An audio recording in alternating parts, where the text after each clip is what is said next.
My work is dedicated to present a notion of enlightenment to the West. And so on behalf of this world, I would like to request you to come and do something about it.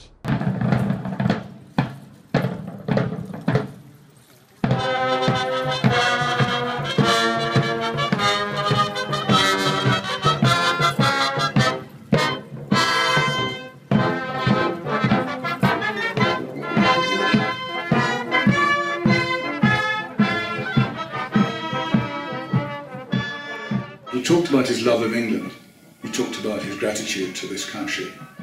I was completely fascinated with all of the manifestations of our culture and our spirituality. And England was his first port of call as this very, very young man. And this is where it began to unfold.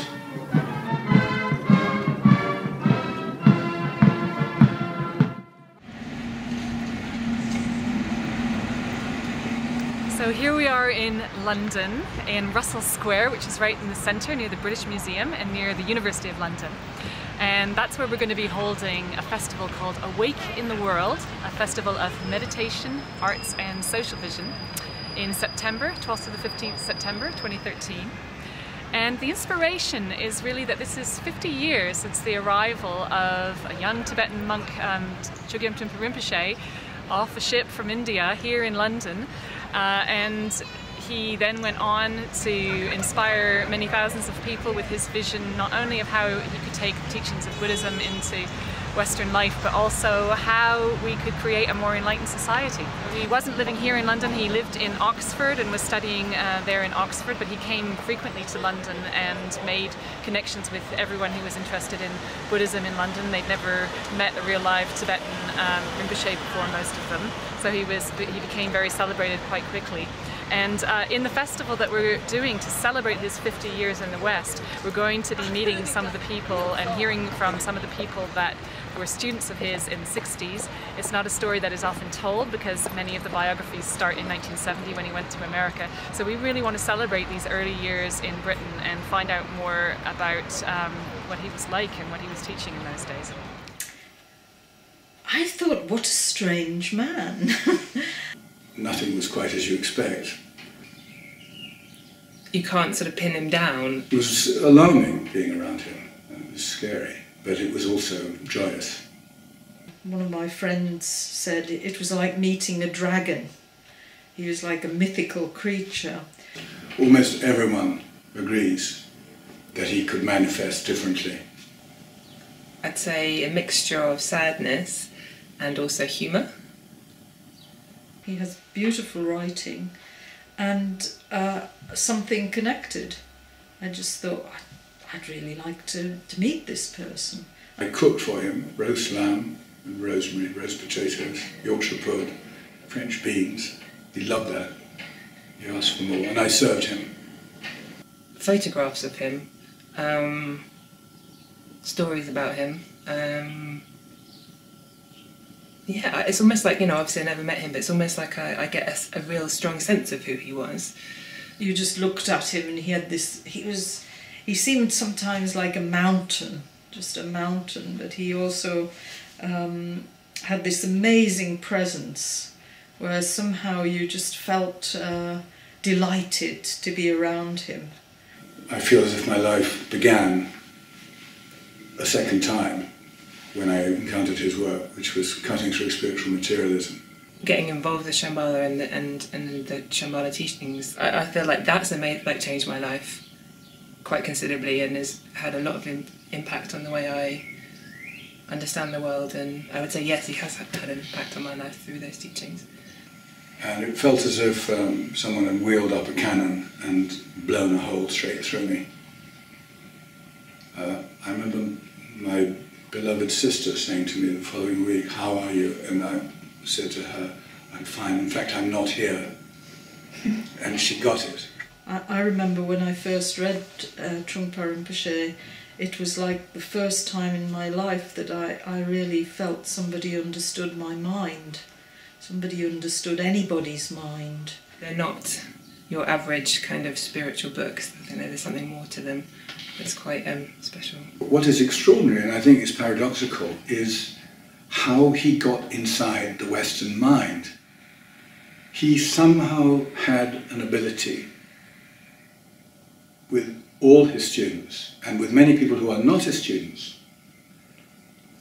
to speak to the heart, speak with astonishing immediacy and directness. When he was teaching, he was just trying to find the best method of getting through to us, to our psychology. He really wanted to make meditation available to people who either had a religion or detested all religion. The Chögyam Trungpa Rimpoché is going to be leading us in the festival. He's going to be giving an enormous public talk on Thursday night, and then he'll be also teaching on the weekend, on Saturday and Sunday. The festival is from the 12th to the 15th of September, and it's going to involve one day which is celebrating the life of Chögyam Trungpa Rimpoché with students from the 1960s who were some of his earliest students in the West, and many other really interesting speakers. And then we'll have a weekend where we're going to have workshops and panels and all kinds of teachings to explore how can we develop our own personal path, and how can we then use that sense of wakefulness that we discover in ourselves in order to be able to be more wakeful in society and to transform the society that we live in for the better. You know, you might see this title on a poster and think, awake in the world, and then, well, am I awake? It means being here. It means occupying the present, and training oneself not to try to hook the future and not to try and reheat the past. It sounds very simple, and it isn't, because these habits are deeply ingrained in us, but there's very, very profound magic in this.